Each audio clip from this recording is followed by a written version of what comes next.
নীলফামারীতে তিস্তা সেচ প্রকল্পে ১,৫০০ কোটি টাকা ব্যয়ে খাল সংস্কার করা হলেও পানি না পাওয়ায় দিশেহারা বিস্তীর্ণ অঞ্চলের কৃষক। এই বিষয়ে বিস্তারিত জানাতে নীলফামারী থেকে সরাসরি যুক্ত হচ্ছেন সহকর্মী ওয়ালি মাহমুদ সুমন। সুমন, কৃষকদের পানি সংকটের বিষয়টি সমাধানে কি বলছে কর্তৃপক্ষ, জানাবেন বিস্তারিত। শ্রাবন্তী, শুরুতেই আপনাকে একটু বলে রাখি, তিস্তা সেচ প্রকল্প আমাদের উত্তরের যে অঞ্চল আছে এই অঞ্চলের জন্য একটি আশীর্বাদ হয়ে এসেছিল। ৯০ সালে যখন এই প্রকল্পটি শুরু হয় তখন প্রায় ৮৪,০০০ হেক্টর জমিতে এই লক্ষ্যমাত্রা ধরা হয়েছিল। চলতি বছর ৫৭,০০০ হেক্টর জমিতে এটা নেমে আসে। শুরু থেকেই আসলে পানি উন্নয়ন বোর্ড তাদের যে লক্ষ্যমাত্রা ধরেছিল এই লক্ষ্যমাত্রার পূরণ করতে পারেনি সেচ প্রকল্পের। আমি এই মুহূর্তে দাঁড়িয়ে আছি নীলফামারী সদর উপজেলার চড়াইখোলা ইউনিয়নের নগরদারণী এলাকায়, যেখানে তিস্তা ক্যানেলের একটি সাইড ক্যানেল রয়েছে। এখানকার কৃষকদের সাথে আমরা কথা বলেছি। কৃষকরা বলেছে যে শুরু থেকেই যখন এই যে ক্যানেল খনন হয়েছে শুধুমাত্র একবার তারা এই ক্যানেলের মধ্যে পানি দেখেছিল, তারপর থেকে এই ক্যানেলে আর কখনো পানি আসেনি।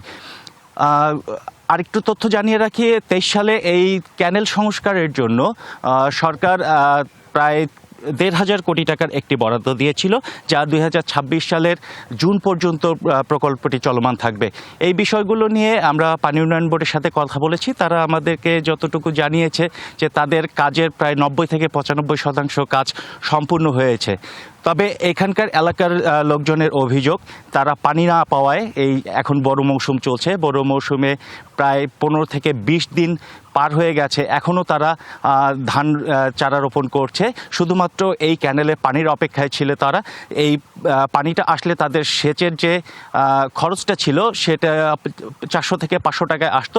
বিশ্বের নানা প্রান্ত থেকে রেমিটেন্স লেনদেনে নগদ নিয়ে এলো হার না মানা হার অফার। সর্বনিম্ন ১০,০০০ টাকার রেমিটেন্স নগদে পাঠালে স্বর্ণের হার জেতার সুযোগ। কিন্তু বর্তমানে ইলেকট্রিক মোটরের পানি দিয়ে বিকল্প পদ্ধতিতে তারা এখন এই জমিতে সেচ দিচ্ছে। সেচ দিয়ে তারা চারা রোপণ করছে।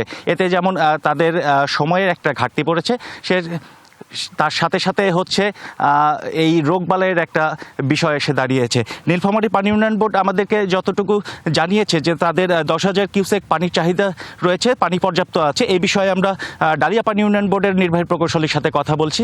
তিনি যতটুকু জানিয়েছে যে তাদের এখন রিজার্ভ আছে তিস্তা ক্যানেলের জন্য ২,৫০০ কিউসেক। আসলে দুই পানি উন্নয়ন বোর্ডের এমন বিভ্রান্তকর তথ্য আসলে সবাইকে ভাবিয়ে তুলছে যে তারা আসলে তাদের তদারকির বিষয়ে কতটুকু সোচ্চার রয়েছে।